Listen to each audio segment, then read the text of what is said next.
Tem uma bomba aí, uma notícia quentíssima que o João Vitor Xavier traz com relação à SAF do Galo, né, João? Bom dia. Bom dia, Cláudio. Bom dia a todo o time do Rádio Esportes da Itatiaia. Notícia importante, conseguimos destrinchar o que será a proposta da SAF levada pelo Atlético ao Conselho Deliberativo do clube. Está em processo final de formatação do documento, mas esse documento será levado ao Conselho Deliberativo do Atlético num prazo de aproximadamente 60 dias. Serão duas propostas e não apenas uma a ser analisada pelo Conselho Deliberativo. E aí, obviamente, o Conselho Deliberativo pode escolher por uma, pode escolher por outra ou pode escolher por não fazer a SAF. É soberano o Conselho Deliberativo do Atlético para escolher o melhor caminho para o clube. Proposta número 1.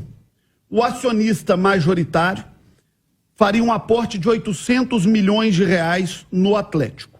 Ele ficaria com 50% da SAF, o Atlético com 37% da SAF e os 4Rs com 13% da SAF.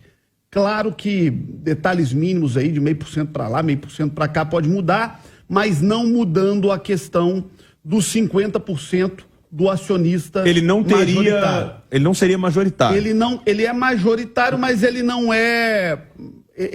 compõe... Não é 51%, a palavra dele não é a final. 50,01%. Sim, sim. E essa será uma grande novidade da SAF do Atlético, que daqui a pouquinho vamos explicar com mais detalhes. Com essa primeira proposta de um aporte de 800 milhões, não entram os ativos imobiliários do Atlético, nem CT, nem Arena MRV. A proposta número 2, que será levada para o Conselho, um aporte aproximado de 1,8 bi. 1,8 bi. E nessa proposta, o investidor novamente fica com 50%, o Atlético com 42% e os 4Rs com cerca de 8%, como pagamento da dívida do Atlético ao que esses empresários colocaram no clube. Eles não estão ganhando. Aquilo que o clube tem de dívida com eles é transformado em percentual, como diria no mercado financeiro, em equity do negócio. Então, ao invés de pagar o dinheiro que deve aos 4Rs, eles ficariam como equity do negócio. Nesse segundo modelo, em que o investidor colocaria 1,8 bi, entrariam a Arena MRV e o CT de Vespasiano no negócio. Mas a Arena e o CT vão para o investidor, vão no percentual do que ele tem na SAF. Porque a Arena e o CT pertenceriam à SAF.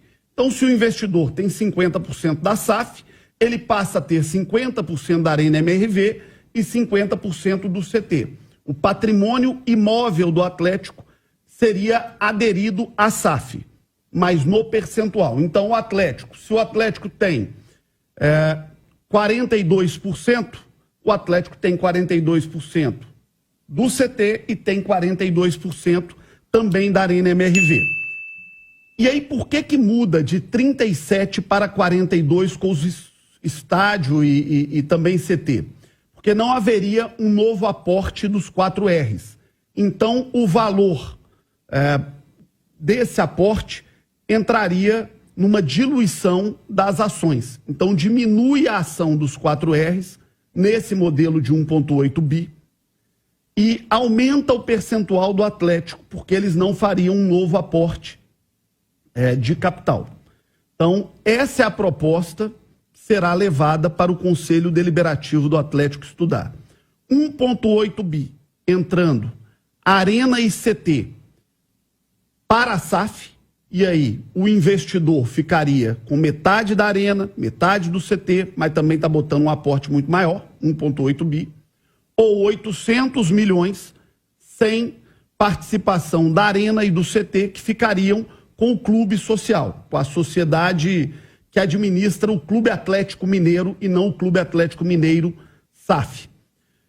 E aí, dentro desse processo, a grande diferença do que está sendo visto hoje nos modelos de SAF do Brasil é que não é um modelo em que o acionista se torna dono do Atlético. O Peter Grieve, por exemplo, que é o nome que nós trouxemos aqui há cerca de um mês, ele não será dono do Atlético ou absoluto nas posições, como o Ronaldo hoje pode ser no Cruzeiro, como o do Botafogo, o John Textor no Botafogo, como o grupo 777 que comprou o Vasco no Vasco. O Atlético funcionaria num modelo de acordo de acionistas, em que as decisões para serem tomadas teriam que passar pelos 50% desse investidor, mas pelos 50% da somatória do Atlético, com os seus 42% ou com os seus 37%, e dos 4 R's, com a participação, com o equity que estiverem no negócio, sejam os 8% ou os 13%. Então, ninguém manda sozinho. Teria que ter uma composição para que as decisões forem tomadas, o que, na minha avaliação, acaba sendo benéfico para o clube de futebol Atlético, porque gera uma proteção, né? O Sérgio Coelho, por exemplo, que é presidente do Atlético, ele teria uma voz ativa muito maior, ou quem quer que seja o próximo presidente do Atlético no futuro, uma voz ativa muito maior do que, por exemplo, tem hoje o presidente do Botafogo, o presidente do Cruzeiro, o presidente do Vasco. Então, seria inclusive uma composição, o conselho, né, João?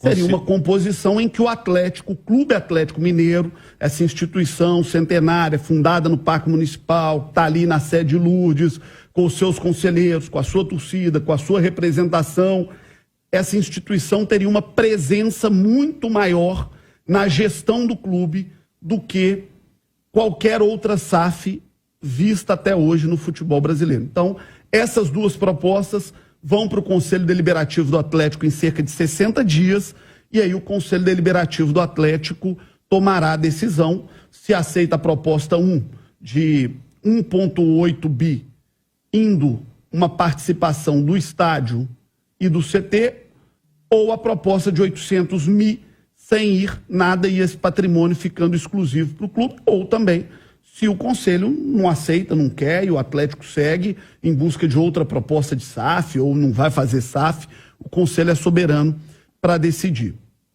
E aí só um detalhe, para fazer um paralelo aqui, já indo para bater bola com os companheiros, poxa, mas o CT e o estádio passariam a fazer parte da SAF? No caso do Cruzeiro, por exemplo, as duas tocas foram para a SAF. E o Cruzeiro não levou um centavo a mais por isso. Não levou R$1 a mais e foram toca 1 e toca 2 para a gestão do Ronaldo, para a gestão da SAF. Num outro modelo também, que é o modelo de uma espécie de arrendamento, não é uma transferência de patrimônio, mas o Cruzeiro não recebeu a mais na SAF por isso. Então, tá aí para análise do torcedor que está em casa, para análise da nossa bancada poder comentar a notícia importante em primeira mão aqui na Itatiaia da proposta que vai à mesa dos conselheiros do Galo.